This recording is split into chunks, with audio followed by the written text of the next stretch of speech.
தேசங்களை மீட்டெடுக்கிறதுக்காக நம்மளை தகுதிப்படுத்திட்டு இருக்கிறார். அதை என்னால் சொல்ல முடியும். நம்மளை கொண்டு இந்த தேசங்களை, பட்டணங்களை, ஏன் முதல்ல உங்களை சொல்லுங்க, உங்களை மீட்டெடுக்க, அடுத்து உங்கள் குடும்பங்களை மீட்டெடுக்க, அடுத்து பட்டணங்களை, தேசங்களை மீட்டெடுக்கிறதுக்காக தேவன் நம்மளை நாளுக்கு நாள் என்ன பண்ணிட்டே இருக்கிறாரு? அலங்கரிக்கிறார், மறுரூபமாக்குறார். ஆமென் என்று சொல்லலாமா?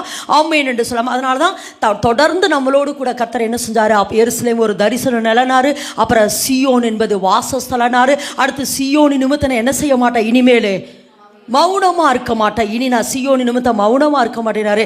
கடந்த வாரத்தில் சொன்னார், சியோனுக்கு என்ன செய்கிறேன்னு சொன்னார்?